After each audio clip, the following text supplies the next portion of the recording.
Airtime. Mark, 15 seconds until airtime.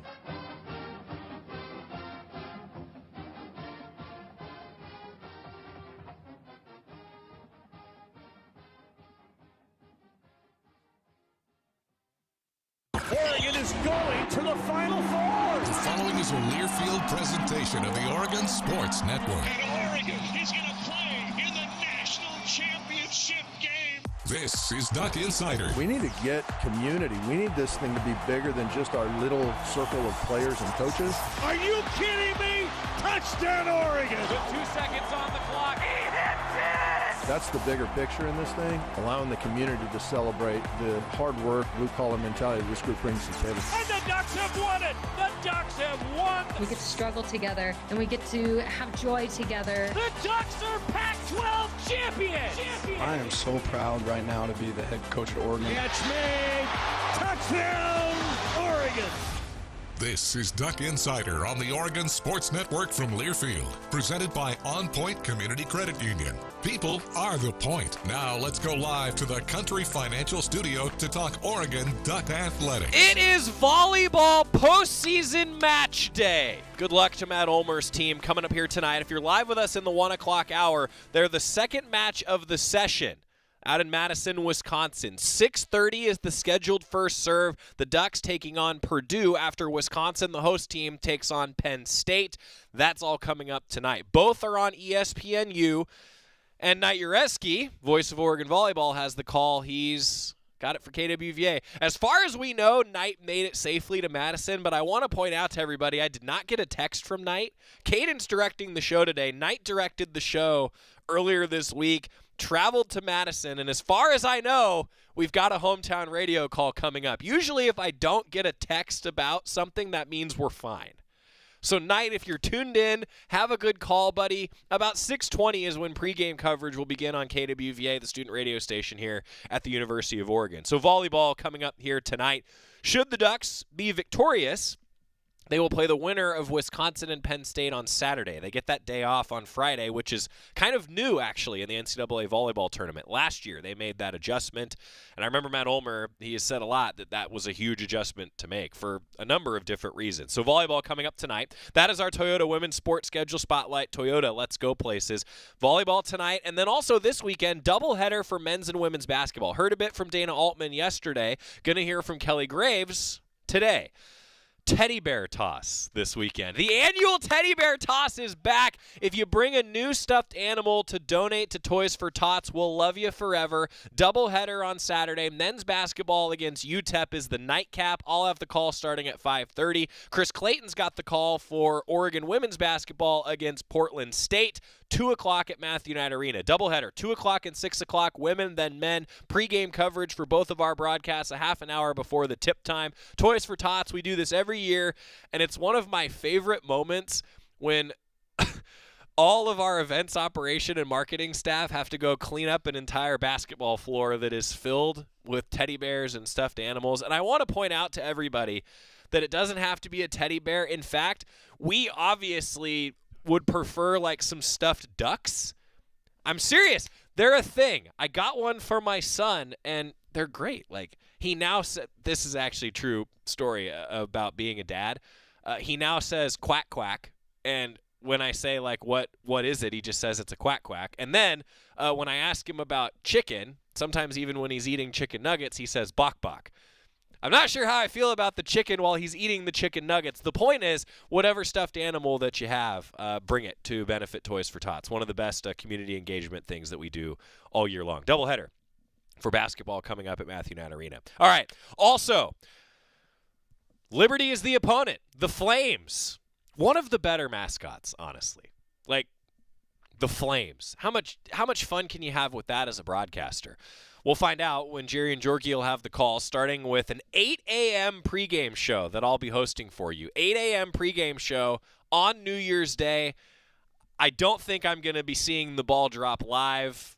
I can't imagine I'm going to see that clock hit midnight here this year. 8 o'clock is when pregame coverage starts. That's not when we're getting to the stadium. That's when pregame coverage starts. And Jerry Allen's a morning person. I am not. So bear with me on New Year's Day for that 8 a.m. pregame show. A 10 o'clock scheduled kickoff. Ducks, Flames in the Fiesta Bowl. Earlier this week, we caught up with Alan York, our counterpart, the Oregon Sports Network counterpart at Liberty. He'll have the call coming up, and I wanted to get a view from the other side of this matchup. Look, they went undefeated this year. I don't care what level of football. They went undefeated. That's hard to do. And Liberty's been on kind of a meteoric-ish rise, moving to the FBS level. They went undefeated in Conference USA. They're new to Conference USA. So getting to know Liberty a little bit ahead of the Fiesta Bowl with the voice of the Flames, Alan York. We caught up with him yesterday. It's a bowl game preview. We get to have a little bit of fun today. So we have some traditions that we'll go through, but first, the proper introductions. Alan York is with us. The voice of the Flames joins us. This is the beauty of modern technology, but I have to tell everybody. So before we started recording, Alan sends an email. He goes, hey, I'm working on some mic issues. Well, broadcaster to broadcaster, I go, this guy's about to connect with an actual microphone, and we're not going to be sitting here in an echo chamber doing an interview. And what do you know? Look at this microphone right in front of just bravo, hey, sir. Joey, it's not just a mic, but we have a mic stand. Oh, my goodness. Let's go. Yeah. Yeah, so, okay, everybody bear with me. Some audio nerdery for you. That's an Audio-Technica AT2020, I'm pretty sure. I've got the same one in my backpack. With a USB connection, it's always on the fly with us. Let's go. This is great. Alan's the voice of the Flames. He'll have the call coming up in the Fiesta Bowl. We're still just about a month away, which is wild. And we were just even discussing that putting boards together as broadcasters do and getting ready for the game. We got some basketball games both of us do until then, but a chance to preview this one a little bit. All right, tradition time.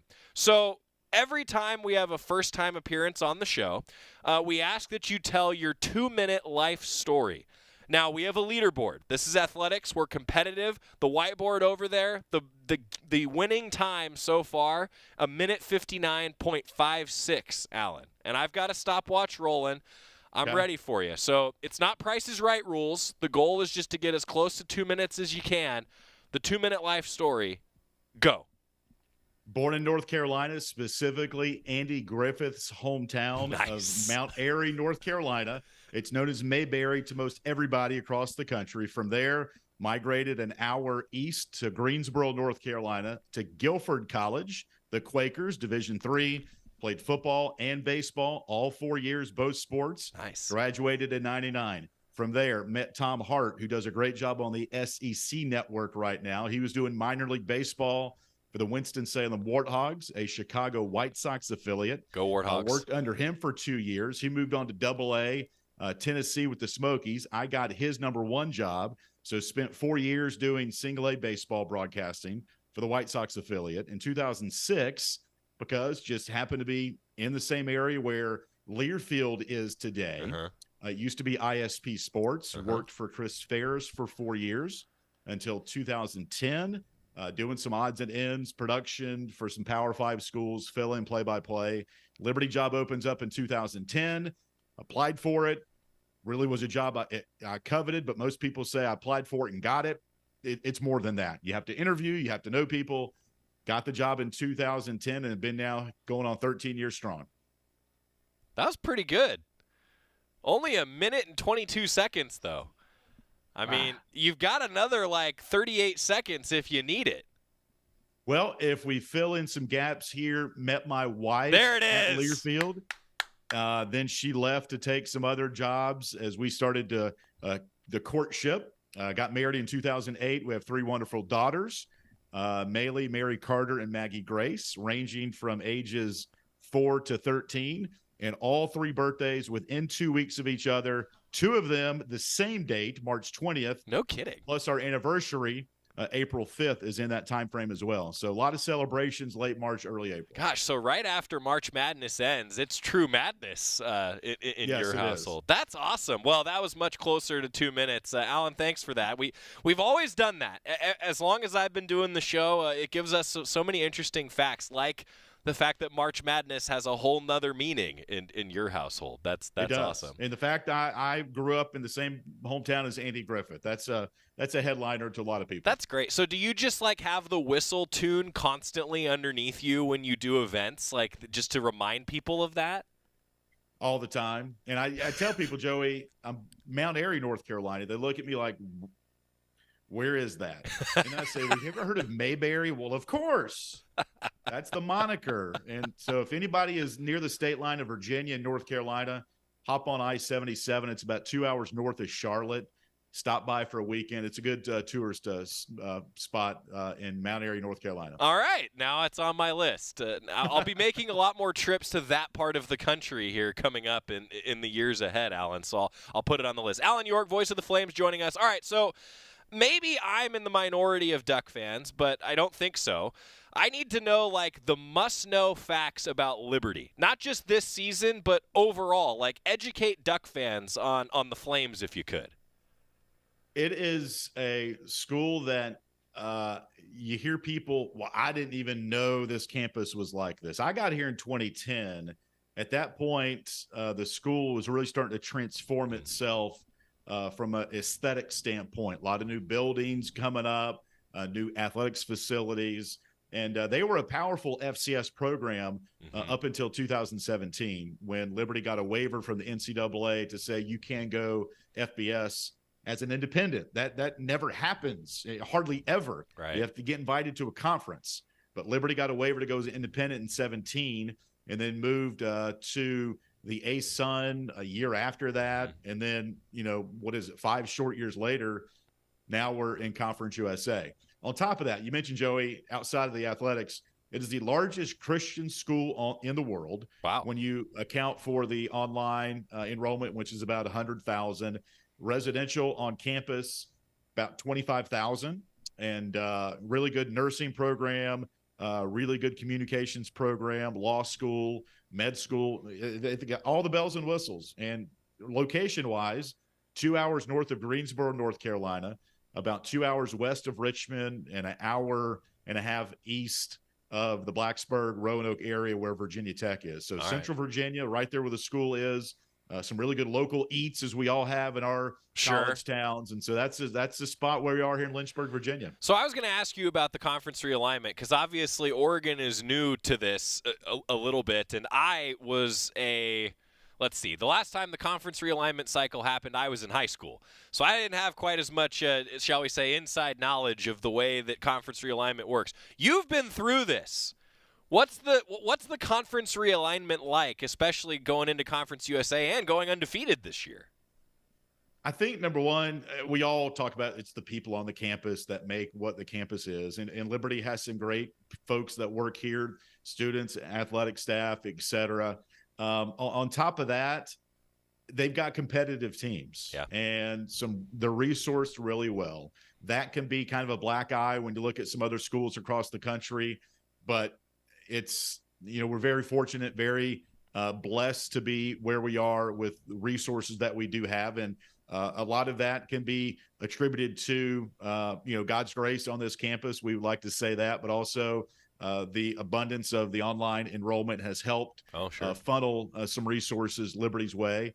That they've been able to use those resources, like I talked about, getting great coaches, really high-class facilities, which recruit better athletes. Let's just be honest. Call a spade a spade. That does happen.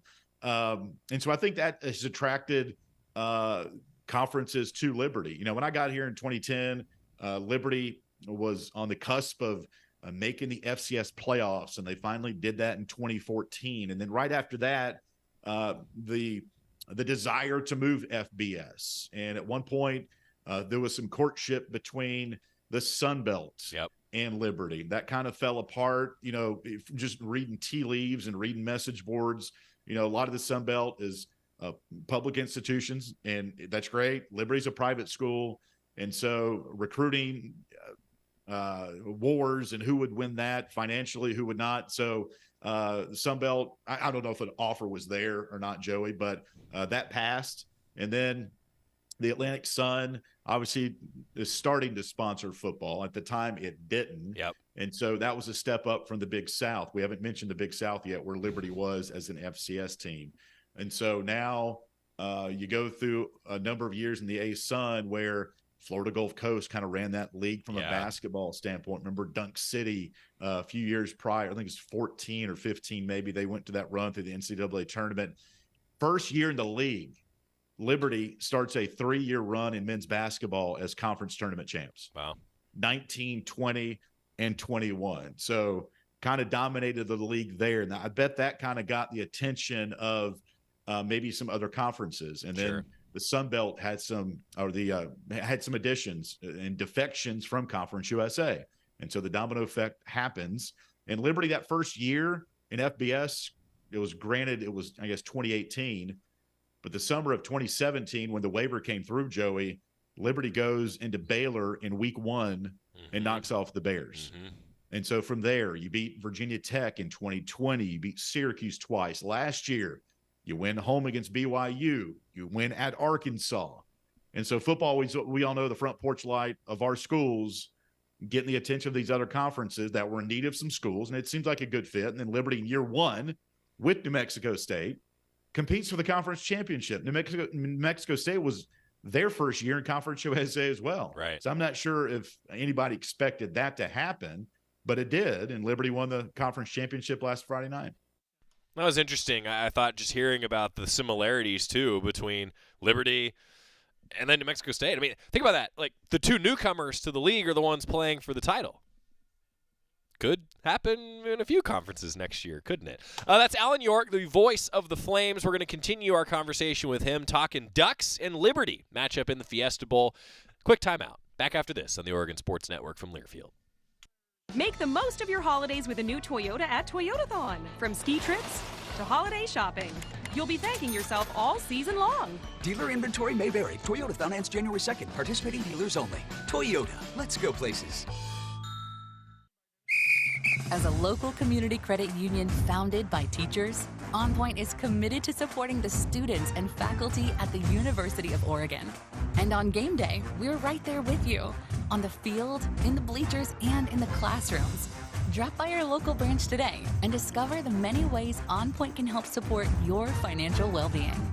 OnPoint Community Credit Union. People are the point. Federally insured by NCUA. Equal housing opportunity. Make the most of your holidays with a new Toyota at Toyotathon. From ski trips to holiday shopping, you'll be thanking yourself all season long. Dealer inventory may vary. Toyotathon ends January 2nd. Participating dealers only. Toyota. Let's go places. This is Duck Insider, presented by OnPoint Community Credit Union on the Oregon Sports Network from Learfield. Hi, I'm Smokey Bear, and I made an assistant to help you out, because only you can prevent wildfires. Hey, Assistant Smokey Bear, call me Papa Bear, because I'm grilling up dinner. Do you get it? Yes, good job. So, what should I do with all these coals? Don't just toss them out. Put them in a metal container, because those embers can start a wildfire. I understand. The stakes are high. Ha, ha, ha, ha. Learn more at SmokeyBear.com. Brought to you by the U.S. Forest Service, your state forester, and the Ad Council. Adopt U.S. Kids presents What to Expect When You're Expecting a Teenager. Learning the lingo. GOAT, G-O-A-T, acronym, stands for Greatest of All Time. As in, spaghetti sandwiches for dinner? They're my fave. Dad, you're the GOAT. You don't have to speak teen to be a perfect parent. Thousands of teens in foster care will love you just the same. Visit adoptuskids.org. Brought to you by the U.S. Department of Health and Human Services, Adopt U.S. Kids, and the Ad Council.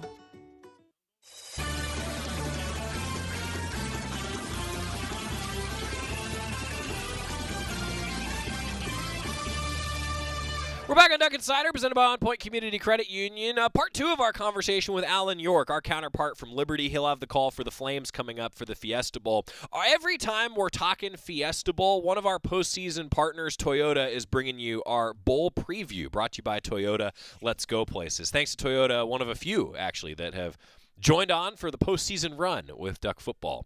Part 2 of our chat with Alan York, a little bit about their season and what to expect when the Ducks take on the Flames on New Year's Day. Voice of the Flames, Alan York joining us. That's a great history lesson of how realignment and trajectory of a program really matters. I mean, we talk about it here at Oregon that the Ducks once upon a time bought their way into the Independence Bowl. That rise culminates with the pick and getting into the Rose Bowl for the first time in forever. And now ever since then, it's just been this meteoric rise toward where the Ducks are now. It's pretty amazing. Alan York joining us. So 13-0. I don't care if you're in Pop Warner football. That's hard to do. How'd the Flames do it this year? It started in week one. I'll be honest with you, Joey. Liberty hosting Bowling Green in Lynchburg, Williams Stadium. There's a lot of talk of Caden Salter and this offense that has rushed for more yards than any team in Liberty history. But the Flames defense that game had 5 takeaways. And so they started off on a great note in that game. And then week 2, it's groundbreaking. It's the first ever FBS conference ball game between Liberty and New Mexico State. It's funny how history repeated itself last week with those two. And then you win at Buffalo, and then you get 3-0, and you're like, well, okay, this team can be pretty good. And we already saw kind of what Caden Salter can do, and I know we'll talk about him in a minute. But it was a combination, a great offense, team that took advantage of the takeaways that came their way. You didn't see many bobbled interception attempts or, muffed fumble attempt recoveries. They pounced on them, and that kind of just led them. And each week they went on, they gained more confidence, and here we are at 13-0. Yeah, it's amazing. You talked about Salter. I mean, I think a lot of people like myself, when I start going through the stats, it jumps off the page a little bit. What kind of player is he? First off, there's one play, Joey, I really want folks to find, and he was announced as the Conference USA MVP today. Yeah. And there's social media posts on their accounts, our accounts. He had a run late in the game that sealed the win on Friday, and mentioned that interview I did with one of our offensive linemen, Xavier Gadlin, yesterday. He said, Alan, FBS players aren't supposed to move like that around great defensive guys. And it was like a cut here, cut there, and he was out the gate. But quick synopsis on Caden Salter. He started his career at Tennessee, unceremoniously, left there, and people can read about what happened to him there. Redshirted here a couple of years ago, played hurt last year, flashes of what he can do. And it was a question mark, Joey, who is going to be the quarterback? Is it going to be the incumbent Jonathan Bennett, who led Liberty to those wins against BYU and Arkansas, or is it going to be Caden Salter, or maybe Trey Lowe, who transferred in from Southern Miss? And it took up almost 2 weeks before opening kickoff for them to say, okay, Caden, you're going to be the guy. And the gifts are there, God-given. He can throw to a country mile. He can run. But he needed to be a better, not person off the field. He's maturing since he left Tennessee, but a better quarterback preparing in the film room, ushering guys in the weight room, different things like that he made a big jump during the summer, and he's a completely different quarterback off the field. And those things he's applying himself in the film room that has helped him get to where he is today. What about the offense as a whole? I mean, again, kind of statistically, it jumps off the page at me a little bit. Offensively, you have to start, Joey, with the offensive line. That's a group that came into fall camp with 4 starters coming back. Brendan Schlittler was going to be a 5-year starter coming back for his COVID year.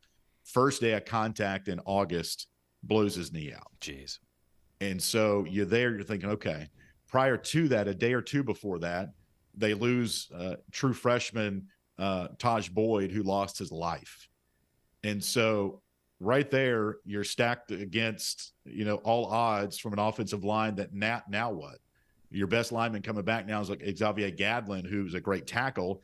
He's got to shift into guard now because where Schlittler played, you move your best guy back into his vacancy. But they haven't skipped a beat. Bill Durkin, offensive line coach, has been phenomenal. Now, they've honored Taj Boyd all year long. Xavier Gadlin wore his number 77 last Friday during the Conference USA Championship. It's been a great group that all the accolades go to the skill players, but the offensive line has been a major player this year, and really good skill players that have just blossomed here in 2023. Yeah, it sounds like Oregon. I mean, there's so much focus on the skill positions always, but then the Joe Moore Award, Duck fans are reminded, it's a good offensive line that the Ducks have. All right, on the defensive side, what's the scouting report? Defensive side, 4-man front. The strength of the group has been the back end. Going into it, you would think the The front four would have been the strength because you got Kendi Charles coming back, really good defensive tackle. He was banged up this year, got banged up a second time, so he's done for the year. So they had to develop some depth, and they haven't really gotten a big push from a sack, tackles for loss standpoint because a lot of the quarterbacks in Conference USA have been snap, throw within 2 seconds. Yeah. And so the sack numbers have been really down compared to what they were in 2022. That being said, the balls that have gone downfield, they've been returned going the other way for some positive yardage for Liberty. A couple of pick sixes this season, which it's great to get turnovers, but what are you doing with them? Right. And the Flames have taken a good advantage of their turnovers. I would say the strength right now probably lies within the linebacker group, and they've had some attrition a little bit this year. But the Conference Player of the Year linebacker, Tyron Dupree, back for his 6th year. He's been healthy his entire career, but has just played sparingly behind some other good linebackers that either decided with the coaching change to go find other places to play. And that's elevated Tyron to a starter captain status. And he's been phenomenal. It takes, all guys on that defense, but he's one guy that really sticks out. Voice of the Flames, Alan York with us. Now, how about the head coach? I mean, I think Jamie Chadwell has gotten – you're smiling as I'm asking you this question. I mean, it seems like he has been successful everywhere he's been. I mean, just going through what we would say like the Coach Chadwell file, I kind of go, man, that was a good team. Oh, that was a good team too. Safe to say, as a head coach, Liberty fans are probably pretty happy right now. Yeah, they are. Coach Chadwell, back in our FCS days when we would maybe as a broadcaster beg for the other team to have a weekly press conference, and some just didn't. Right. And so you would call the SID up, hey, can we get 20 minutes with your head coach on the phone? He was one when he was at Charleston Southern that always said, sure, because he was probably thirsty for the attention as well for his team. Yeah. And so that's just where we got to know Jamie 10 so years ago when he was at Charleston Southern. And then he moves up the road to Coastal Carolina. And, when the coaching change happened last December, his name, when you win at a lot of places, Joe, your name's going to get centered around rumors of coaching changes and things like that. And he selfishly was good. My pick. I'm like, if we're going to go for somebody selfishly, that's who I would want to be our next head coach. Again, I don't get a vote. I don't get any say so in what happens during that process. But they hired him almost a year to the day, and he's been tremendous. And for him, we talked about the Christian fundamental foundation of this school. He has told me, he's told a number of people, here he can live out his faith and not be embarrassed about it and connect himself to his team. And Liberty's, a lot of people think, well, you have to be Christian to go to Liberty. That's not the case. We hope as you finish out your career, maybe you get closer to your Christian faith on your process here. And so he can be here. I don't think it's a stepping stone for him. I think it's a destination place. And you mentioned, wow, he's been successful here. He's been successful there. It's one thing to do it one place, but if you do it in multiple stops, then you're a pretty stinking good coach. Yeah, no doubt. And here in year one, he's on the fast track, and he's already proven his system, his offense, the way he puts his team together from a personnel standpoint, from a staff standpoint. He's got the method that works. Well, again, 13-0. It's hard to do in Pop Warner. It is hard to do in Pop Warner, right? I was talking about that earlier. Like, it really is amazing to go undefeated. Think about this. Like, Oregon has had, going into postseason, the one undefeated season. Dyer was down. But it's hard to do. And I understand a lot of fans that I've heard from, they're like, well, it's a different level. Okay. But still, you got to have things that are going your way. In fact, we were just talking about Matt Ulmer here during the break and his Oregon volleyball team playing tonight, coming up 6:30 postseason volleyball for the Ducks, Sweet 16. Well, Coach Ulmer was like, you got to have things break your way. Like, he even said that just to get to that point, you have to have some fortunate things happen for you. I think the Flames have had that, and they're a confident team. Part 3 of our conversation with the voice of the Flames, Alan York, coming up. It is our bowl preview brought to you by Toyota. Let's go places. Quick timeout. Back to the Country Financial Studio next on the Oregon Sports Network from Learfield. Hey Duck fans, we're all about protecting our home turf here in Eugene. You should do the same for your home with Country Financial Insurance. Most home insurance doesn't account for inflation, but with Country Financial, yours can. If something happens to your home, make sure you can rebuild the same house in the same place. Call a local representative or 866-COUNTRY and get a solid defense for your home. Home insurance policies issued by Country Mutual Insurance Company, Country Casualty Insurance Company, or Country Preferred Insurance Company, Bloomington, Illinois. Property must meet age and condition requirements, which vary by state. At Shadow Hills Country Club, we're more than just an award-winning golf course and practice facility. Our events team offers all-inclusive event pricing that allows us to take care of all the details while you enjoy your event. Our indoor and outdoor venues offer you a wide variety of fully staffed options that put the focus on you. From weddings to business and social events, at Shadow Hills Country Club Events Center, you get the benefits of a resort atmosphere and amenities in a peaceful country setting, just minutes from downtown Eugene. Call for a tour today or visit shadowhillsevents.com. More Duck Insider coming up on the Oregon Sports Network from Learfield. What is dedication? My biggest fear in the middle of my addiction was that my kids wouldn't have a father. And I started thinking, you know what? This isn't my story. I definitely had to become a better man to be a better father. It's important to me that my kids are empowered and truly believe that if they can think it, they can do it. That's dedication. Visit fatherhood.gov to hear more. Brought to you by the U.S. Department of Health and Human Services and the Ad Council. I'm Chris Jakimick. I served in the United States Air Force, and I deployed 3 times. So in 2017, I was serving as an Air Force First Sergeant. Our motto in that role is, my job is people, everyone is my business. But unfortunately, in that year, I would lose my own brother, Lance Corporal Adam Jakimick, to suicide. The majority of veteran suicides are from guns. I store my weapons securely, not only for myself, but for my family. Store all your guns securely. Help stop suicide. My service never stops. Brought to you by End Family Fire and the Ad Council.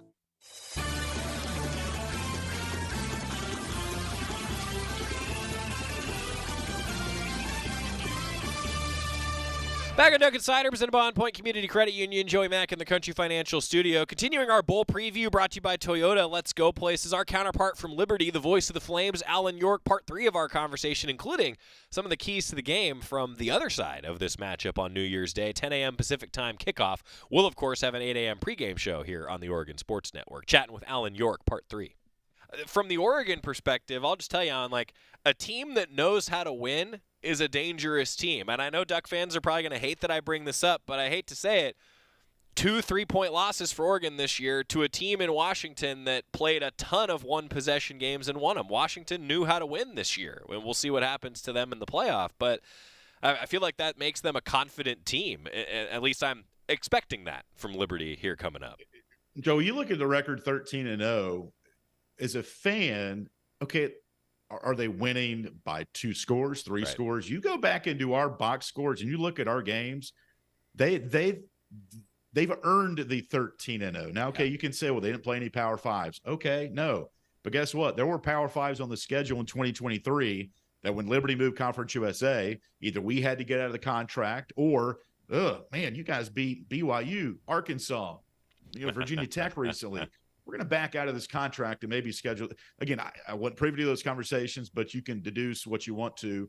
So the schedule is what it was, but then there's 4 teams out of Conference USA that are going bowling. Yeah. So you compare Conference USA and Sun Belt. Some people would say Sun Belt's a better conference. Okay, I'm not going to argue that here today. I'll let the fans do that. But Sam Houston State, Middle Tennessee State, a couple of games that went right down to the wire. Yeah. And defensively, plays were made under a minute to go to help Liberty preserve their win. So it's a team, they've been tested, and it's a team that, as I've told people this week, I've gotten the same question, well, what's the game plan? What do you know about Oregon? I don't know anything, except Bo Nix is going to play, supposedly. That's all I know right now. Yep.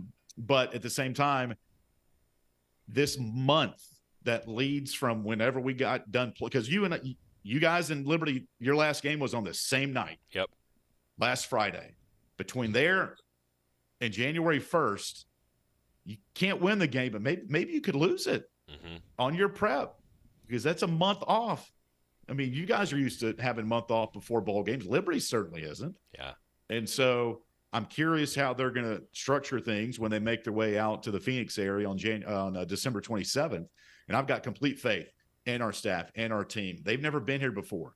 So I'm sure they're going to soak it in and do all they can to enjoy the process as they get ready for the Fiesta Bowl. Yeah, I heard Coach Chadwell say that it's like the biggest moment in Liberty's program's history. And I was curious if you agreed with that. I mean, it's going 13-0, winning a conference championship with the rise that they've been on.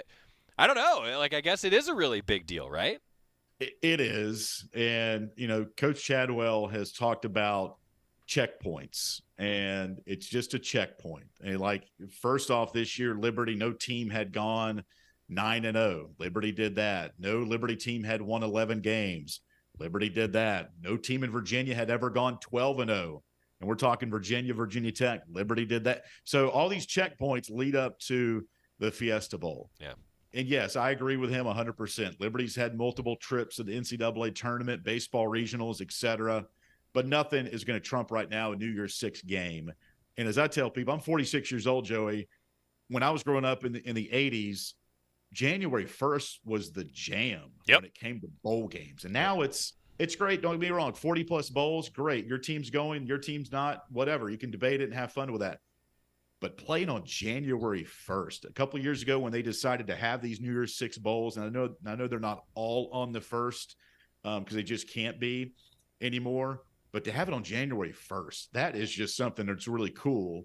I know for our team that's never experienced it, and just when you look at the history of bowls and things like that, it's really a big deal. Yeah, I hear you. Continuing with the voice of the Flames, Alan York, with us for a few more minutes. So I always like to ask this because I'm certainly guilty of being sometimes trapped in the Oregon bubble. I'm definitely a longtime occupier of the Oregon bubble. Went to school here, have been working here ever since. So I have a view of Oregon, but what's the view from somebody like you, from the Liberty fan base? What's the view of Oregon before the announcement that you're going to play the Ducks in the Fiesta Bowl? I think it's a school that is competitive, and I'm looking at like fashion and style and trends. You don't keep up with the Joneses. You are the Joneses. And I think it's great. Obviously, Phil Knight, with his history with Oregon and Nike, I think it's really cool. And the more people I talk to around here, you want to face the best. And Oregon's one of the best teams in the country. And from a Liberty perspective, you want them to be at full strength. Don't opt out of the bowl game. Yeah. Have all of your players there to play and then do what you want to do after that. I know players and that have to make decisions of what they want. But for me, I've been to Eugene one time, and it was many moons ago when I was in college. And I'll offline send you some pictures of me on the field there at Outson Stadium. It won't look the same as it does now, that's for sure, but I'll send it to you, and you will laugh at that when I do, Joey. That's great. But, it's a team that's always going to be in the news for fashion, at Liberty, we like to say we're not on the cutting edge, but the bleeding edge of technology. We have a really good IT department, and from a radio standpoint, we like to think from a group of five, we do it at a high level. So there's a lot of respect for what you guys do at Oregon. You're always in the news for the right things. Dan Lanning, I think, is a great choice to be your football coach right now. And he relates well to his team, just following him. And, last couple of months, just your success and kind of how he relates to his team. Jamie Chadwell does the same thing here at Liberty. Final thought, and I know that it's early. This is a bit of an unfair question, but I got to ask for keys to the game. What are the keys from the Liberty side as you get ready for this thing coming up in about a month? I mean, one thing that we've talked about here is, this month leading up to it. Liberty's never been to the mountaintop when it comes to a bowl game like they're getting ready to experience. And when this game kicks off, are you too high or too low? Or are you kind of in the middle? You kind of have to find that happy medium and not let the moment be too big. Sure. Speed-wise, obviously, you've got Power 5 athletes that, Liberty has those athletes as well. But from a, scheme standpoint, I think it might be right down the middle. But you got to get off to all these keys don't change, do they, Joey? You got to have they don't. And we have a sponsored element on our broadcast from a local mortgage company. And I'm like, I know they're not going to change, Coach, but here's what I've seen looking at the box scores from a radio standpoint. But, get off to a good start.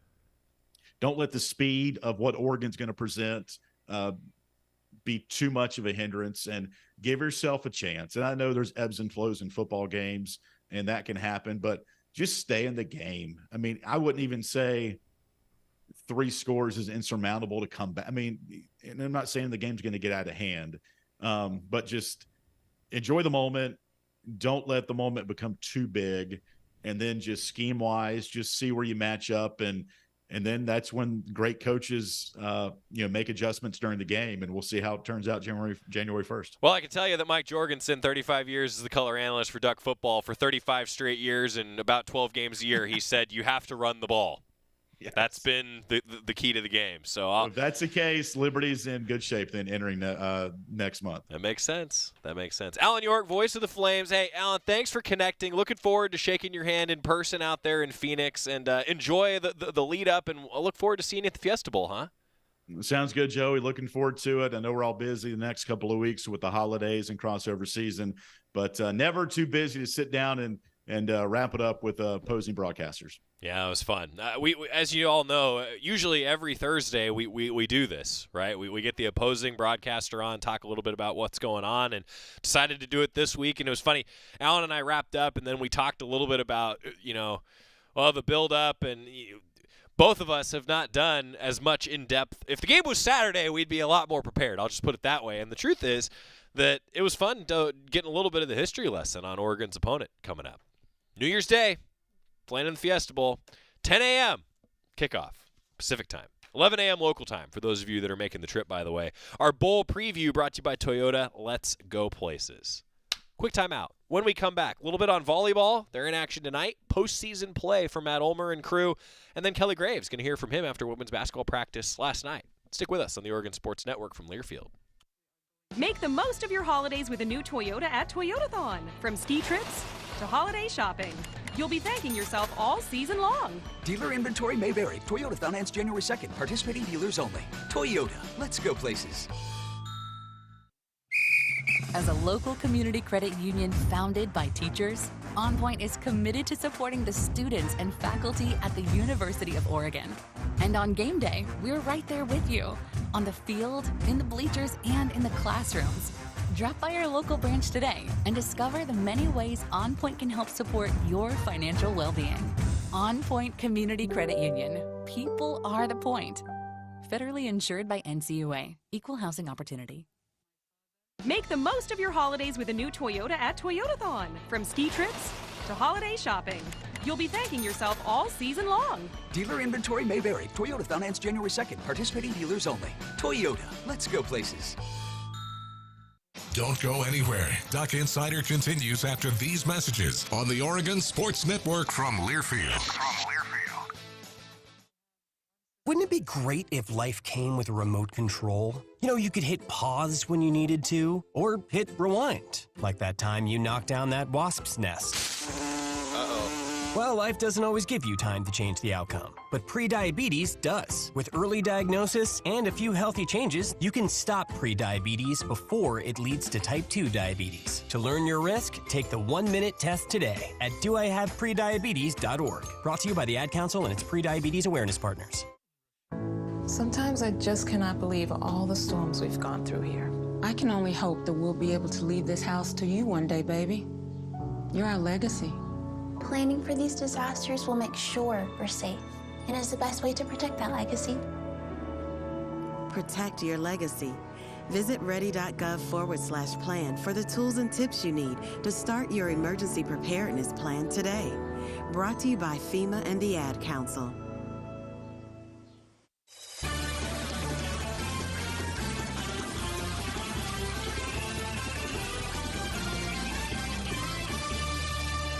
Back on Duck Insider, presented by OnPoint Community Credit Union. Joey Mack in the Country Financial Studio. Told you about the Teddy Bear Toss coming up, doubleheader at Matthew Knight Arena on Saturday. But first, women's basketball is in action at 6 o'clock against Idaho, before then the next day playing Portland State at 2 o'clock. So a Friday, Saturday, back-to-back with a doubleheader with men's basketball this weekend for the Duck women. Yesterday evening after practice, Kelly Graves caught up with the media, Duck head coach, talking about where the team's at. They're still, I think, trying to find themselves a little bit. But now during finals week, have had some extra practice time.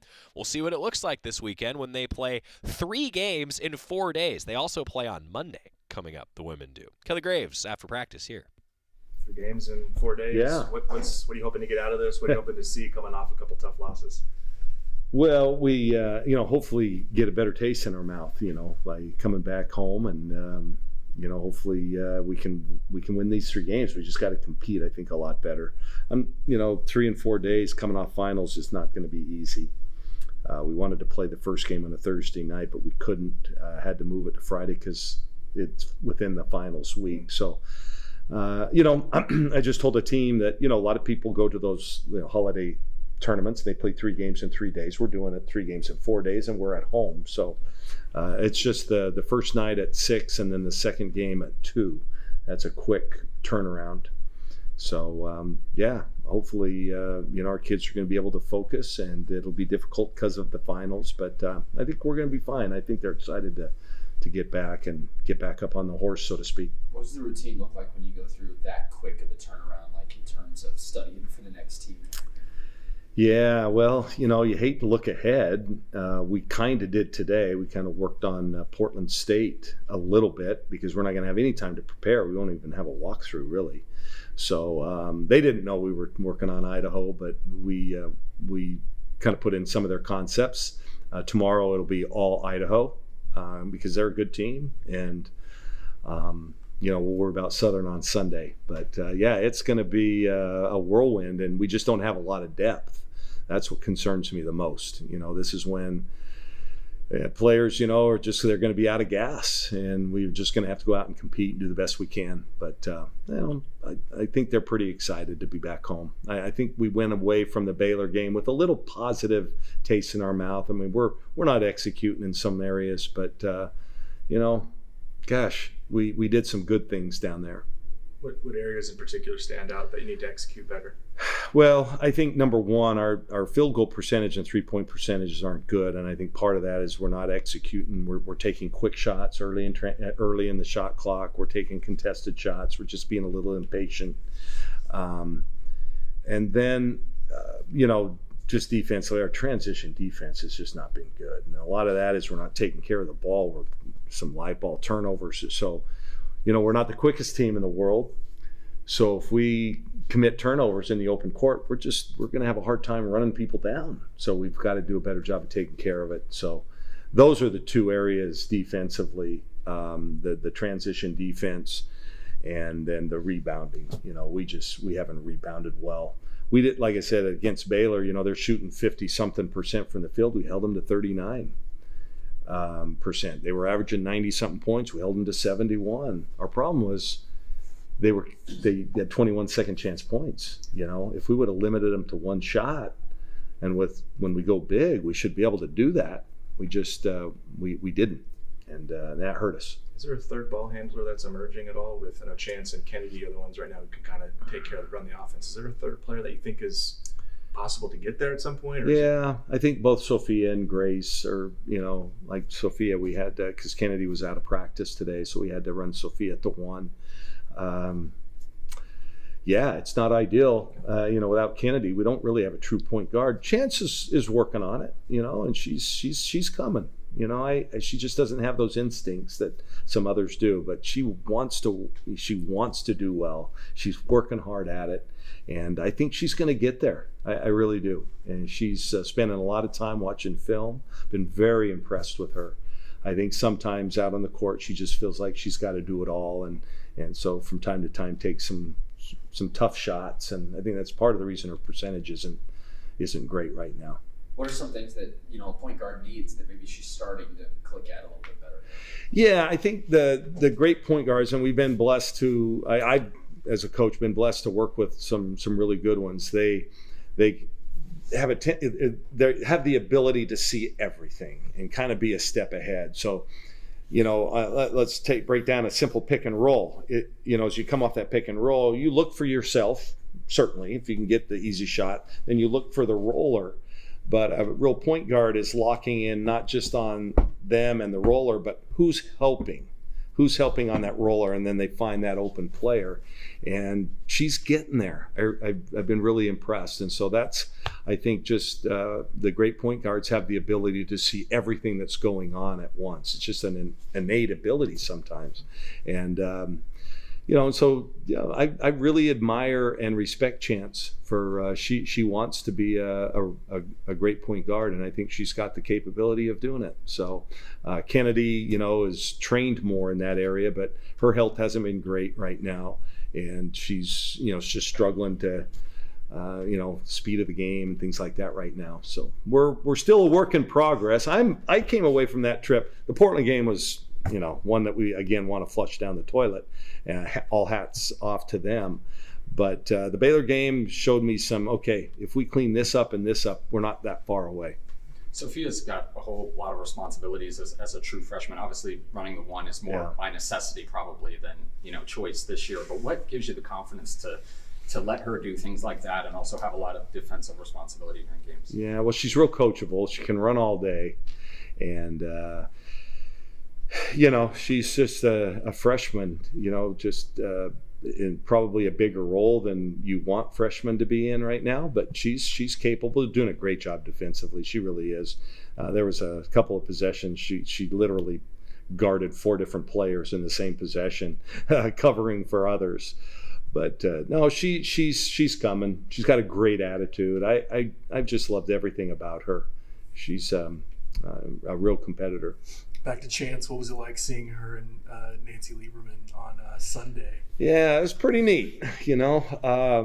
Nancy called me before, a few days before the game, and I asked her if she would spend a few minutes with Chance. I think anytime you have a chance to, get a nugget or two from one of the all-time greats, I think you want to do it. And that's what I'm saying. That's what I love about Chance. She wants to learn and know. And it was great. And I don't know who took the pictures, but I'm glad they did. Those are, that's quite a keepsake. And it was funny. She was talking to me about the fact Sabrina has won her award 3 times, and she was going, I hope they don't call it the Sabrina UNESCO Award someday. But it's pretty neat. She's a good lady, and I liked, I listened to part of the broadcast. People sent me some of the clips, and I think she had a lot of good things to say about our program. And she understands kind of where we're at and where we got to get back to. It happens. Did you call and wish Sabrina happy birthday today? No, I haven't. I'm sorry. I didn't even realize it was. I just saw it. I saw the Liberty tweeted out. So. Okay, see, I'm not even on social media anymore. I don't get Facebook. No, I don't get any notifications of any kind. That's the downside. So I never know who's doing what, really. Kind of going back to the 3 games in 4 days there. That Sunday, how do you guys go about that? Is that a rest day, or are you guys right back into the gym to try to get ready? Yeah. That's tough to have. Well, it'll be a rest. Yeah, that's a great point. It'll be a rest for those that are logging a lot of minutes, certainly. But it'll be a prep day. We'll be able to, they're 18 to 22-year-olds. They can handle this. I think sometimes we make more of it than it is. If we weren't playing, we'd be practicing. And sometimes our practices are harder than the games. And so, we'll basically just walk through and prepare for Southern. That's a big game. It's part of that Pac-12 HBCU initiative. And I'm really excited about, the opportunity. We had a great time down in Baton Rouge last year when we went to Southern. That was an eye-opener, right? You were with us, and that was just an amazing experience to get to know the people there and to see the campus and to learn about the history of the university. I'll give any of you guys $20 if you can tell me the greatest baseball player that ever played at Southern. I would just go ahead and say the best athlete. I was going to say Avery Johnson went to Southern. Yeah, he's not in this guy's class, but anyway. What were we saying? Oh yeah, so it'll be a prep day. It'll be a prep day, and then we'll have a couple of days after that to prepare for our next opponent. So my guess is, I don't know if you guys have ever seen the movie Johnson Family Vacation. Cedric the Entertainer, Vanessa Williams, Bow Wow, I think was in that. Okay, remember after the long trip, they get back, they drive the Escalade into the house, into the garage, and at disintegrates. And I think that's kind of how our kids will feel after the game on Monday night. Yeah, I could see that. We'll cut off Coach Graves a little bit. The rest of that conversation just about how the team will be preparing for these 3 games in 4 days. Danny Goodwin, by the way, is my guess of who he was talking about. Best baseball player to come from Southern. I'm going Danny Goodwin. And then I think Ricky Weeks went there, former Brewers second baseman. But I'm going Danny Goodwin as the best baseball player that Southern University has ever had. Kelly Graves, that was good stuff. When we come back, volleyball tonight. Little preview after this on the Oregon Sports Network from Learfield. As a local community credit union founded by teachers, OnPoint is committed to supporting the students and faculty at the University of Oregon. And on game day, we're right there with you, on the field, in the bleachers, and in the classrooms. Drop by our local branch today and discover the many ways OnPoint can help support your financial well-being. OnPoint Community Credit Union. People are the point. Federally insured by NCUA. Equal housing opportunity. Hey Duck fans, we're all about protecting our home turf here in Eugene. You should do the same for your home with Country Financial Insurance. Most home insurance doesn't account for inflation, but with Country Financial, yours can. If something happens to your home, make sure you can rebuild the same house in the same place. Call a local representative or 866-COUNTRY and get a solid defense for your home. Home insurance policies issued by Country Mutual Insurance Company, Country Casualty Insurance Company, or Country Preferred Insurance Company, Bloomington, Illinois. Property must meet age and condition requirements, which vary by state. Duck Insider continues after this timeout on the Oregon Sports Network from Learfield. Hi, I'm Danica Patrick. Watching my nieces grow, play, and learn is amazing, but not every child gets to be carefree. 1 in 6 kids in the U.S. are hungry. This breaks my heart, and it's something that Feeding America is working to change. Each year, the Feeding America network of food banks rescues billions of pounds of good food that would have gone to waste and gives it to families in need. To help, visit feedingamerica.org. Brought to you by Feeding America and the Ad Council. You took the first step and quit smoking, but even former smokers may still be at risk for lung cancer. That's why SaveByTheScan.org wants you to know about a new low-dose CT scan that can detect lung cancer early. It takes only 60 seconds and could save your life. You took the first step, now take the next. Visit SaveByTheScan.org for a simple quiz to see if you're eligible and talk to your doctor about screening. SaveByTheScan.org is brought to you by the American Lung Association's Lung Force Initiative and the Ad Council.